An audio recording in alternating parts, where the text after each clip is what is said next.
RuneScape is celebrating 23 years of celebration, in which case we have a birthday buff Bonanza, in which case players are able to click on the star rainbow icon found on your settings and you want to go to event. This will allow players to select one of the three unique buffs every day and it will last 2 hours. Although keep in mind the buffs will change daily and you'll need to activate 9 buffs in order to get the fancy hat override and the retro version. Since it is January 9th, I will be choosing the ritualist, in which case you do get 50% ritual output, although keep in mind this does not work with multipliers, in which case you're able to use the speed glyphs for 2 hours and it will work while you are only online, not when you're on the lobby or logged out, in which case it's just 2 hours. And then, like I did say earlier, every single day the buffs change, and I'll be going over what buffs I find to be the absolute best and worth it to you.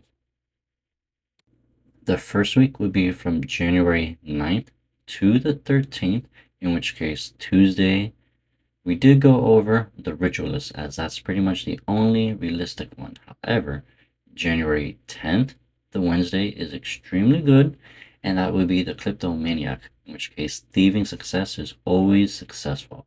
And I highly suggest players to do dwarf traders so that you're able to get a lot of Triskelion key pieces. The other two relics choices from that would have to be double the Metal Artisan Workshop Respect, in which case if you're doing Elder Rune Plate Bodies plus 5, you're getting 8% respect per piece, in which case you're able to already get that so quick that having it give you plus 16%, there's no reason to get that buff for 2 hours. And then we also have that energetic one, which is just 2% adrenaline, and it does not work with Fury of the Smalls relic. As for January 11th, there is two choices, and that would be the high metabolism, which players get double healing from food and potions, so it can stack pretty nicely with Brews, Jellyfish, Karwambas, Goddick's Rest, or there is the malicious one, in which case it's 100% archaeology precision, and more importantly, 50% chance of finding materials, which does include increasing your chances of finding the Spear of Annihilation tip and the Inquisitor staff pieces. So those, I highly suggest players to choose the malicious one. As for January 12th, all of these are extremely good, and that will be the Metalwork Mastery, in which case your stamina bar is always 100% when mining, although it's not too important for regular core ore with the Juju. However, if you're mining soft clay and Prifthinius, or normal clay, gem rocks, or the sandstone mineral deposits in Menopause, you're only able to AFK 30 seconds. Otherwise, your stamina will complete and you'll get half the rates, and then over time you'll get less and less. In which case, if you're collecting soft clay, working on the Bless Flask, or you just want some crafting experience, it's highly suggested to choose this option. Next one, you'll have 3 times the charms, in which case you'll get triple charms on enemy death except the Arc Glacier because it's too broken. In which case players, let's say you want to go for Crimson Charms, you can kill Water Fiends and probably get about 2,100 Crimson Charms an hour, or you can just do Corporeal Beast, and hopefully that does stack, in which case you should be able to get about 600 or 700 blue charms. As for the final option for January 12th, you have the Killer's Contract, in which case you'll get double Slayer and Reaper points. You'll have free VIP Slayer options, in which case you'll always get 2 options when getting a Slayer task, and it will be free to choose the second option. And you're able to choose your Soul Reaper task.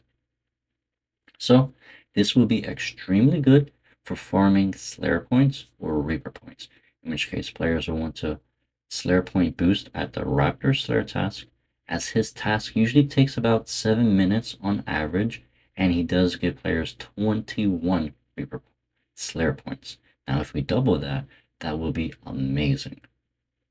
For the final week, will be January 13th. This one, in my opinion, is pretty bad because it's just Death's Favor, which is free deaths, although that might sound good potentially when you're going for Glacier, Zamrock, or Telos in Rage, pushing pretty much.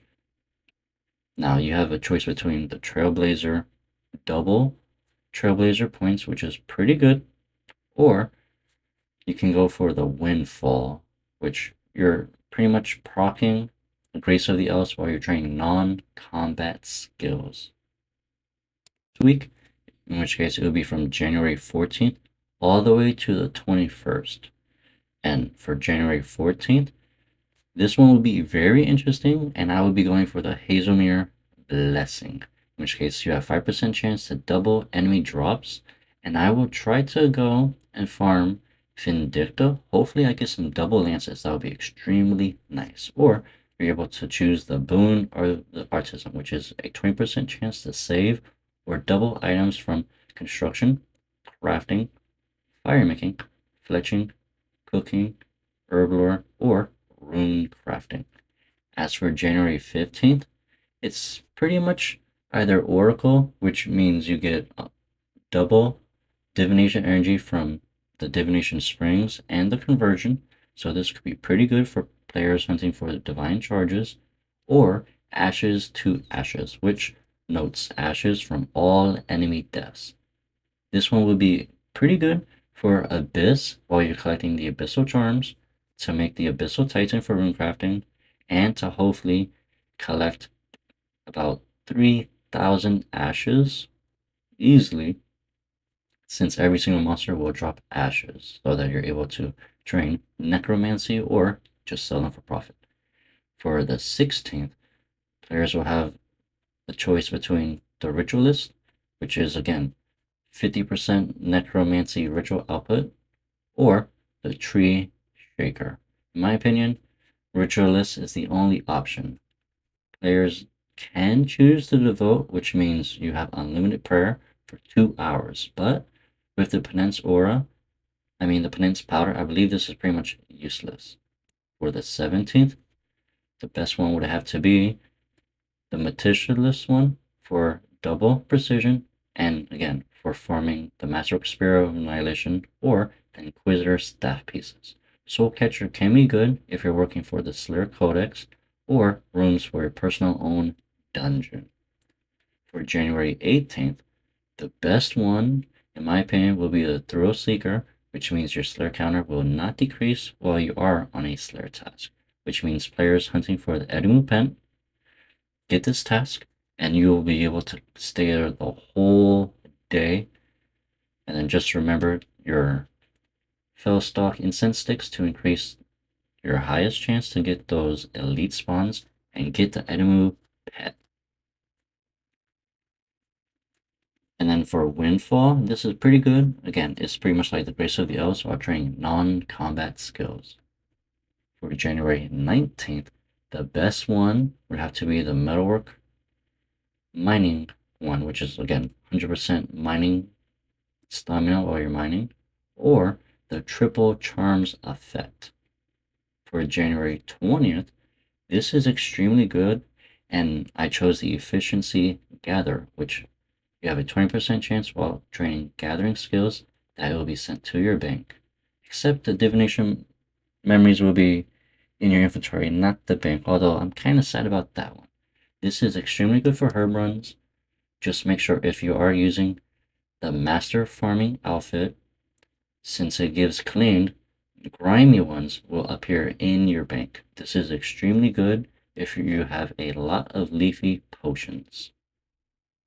Although the only issue is that if your farming cape does proc, you will not get additional ones, in which case you will have to not wear the farming cape.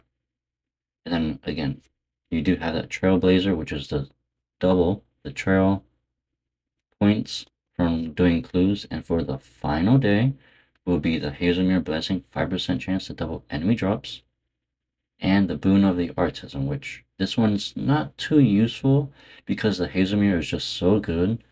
I will be doing Vindicta again for hopefully even more double Dragon Rider lands.